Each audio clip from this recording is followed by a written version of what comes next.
లోక్సభ ఎన్నికలు దగ్గర పడే కొద్దీ కాంగ్రెస్ కు బీజేపీకి మధ్య మాటల యుద్ధం ముదురుతోంది. ఆదాయ పన్ను శాఖ కాంగ్రెస్ పార్టీ బ్యాంక్ ఖాతాలు స్తంభింపజేసిన తర్వాత ప్రధాని మోదీపై రాహుల్ నుంచి ఖర్గే వరకు నిప్పులు చెరుగుతున్నారు.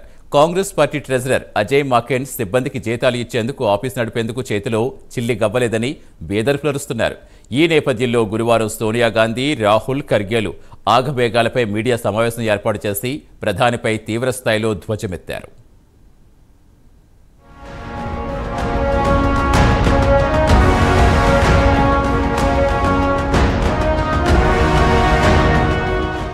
లోక్సభ ఎన్నికలు సమీపించే కొద్దీ అధికార ప్రతిపక్ష పార్టీల మధ్య మాటల యుద్ధం జోరందుకుంది.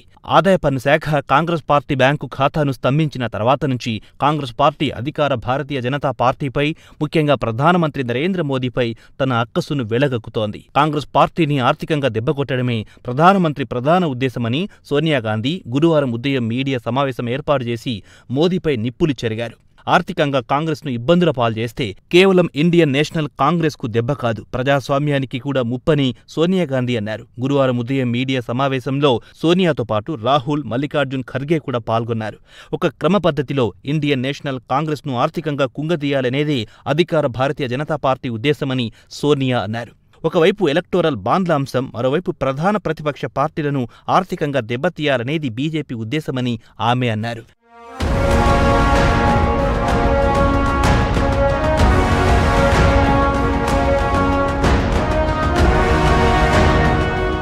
ప్రధాని మోదీ అత్యంత ప్రమాదకరమైన క్రీడకు తెరతీశారని కాంగ్రెస్ అధ్యక్షుడు మల్లికార్జున్ ఖర్గే అన్నారు.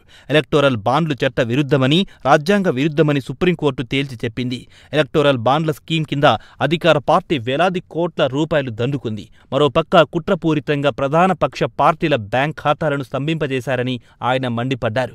ప్రస్తుతం తమ వద్ద నిధులు లేవు, అలాంటప్పుడు ఎన్నికల్లో అధికార పార్టీని ఎలా ఎదుర్కొనగలమని ఖర్గే ప్రశ్నించారు. పోటీ ఉంటే అందరికీ సమాన అవకాశాలుండాలని ఆయన డిమాండ్ చేశారు. తమ బ్యాంక్ ఖాతాలు స్తంభింపజేసి తమను ఆర్థికంగా దెబ్బకొట్టాలనేది ప్రధాని మోదీ ఉద్దేశమని ఖర్గే ఆగ్రహం వ్యక్తం చేశారు.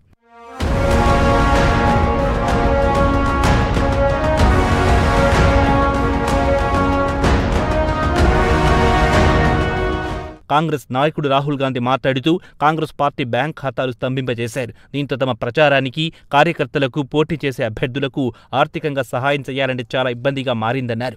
లోక్సభ ఎన్నికలను దృష్టిలో ఉంచుకుని ఉద్దేశపూర్వకంగా కాంగ్రెస్ పార్టీ ఖాతాలను స్తంభింపజేశారని రాహుల్ ప్రధానిపై మండిపడ్డారు. కాగా లోక్సభ ఎన్నికలు మొత్తం 7 విడతల్లో ఏప్రిల్ 19 నుంచి జూన్ 1వ తేదీ వరకు జరగనున్నాయి. ఫలితాలు జూన్ 4న వెలువడతాయి.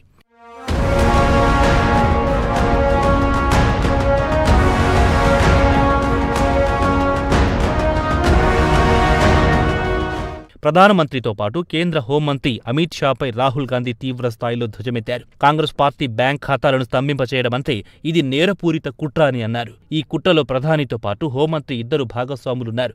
దీన్ని బట్టి చూస్తే దేశంలో ప్రజాస్వామ్యం అనేది ఒట్టి మాట, పచ్చి అబద్ధమన్నారు రాహుల్.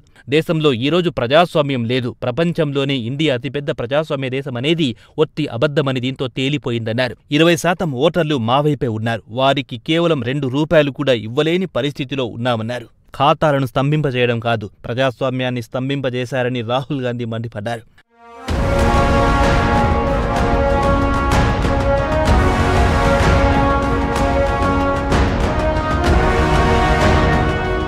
దేశంలోనే అతిపెద్ద ప్రతిపక్ష పార్టీ అయినా ఎలాంటి చర్యలు తీసుకోలేని పరిస్థితిలో ఉన్నాం. లోక్సభ ఎన్నికలు ముంచుకొస్తున్న వేళ ప్రచారం చేసుకోవడానికి డబ్బు లేదు. తమ నాయకులను ఎక్కడికైనా పంపించాలంటే చేతిలో చిల్లి గవ్వలేదు. ఇవన్నీ ప్రజాస్వామ్యంపై దాడులు కావా అని రాహుల్ ప్రధానిని నిలదీశారు.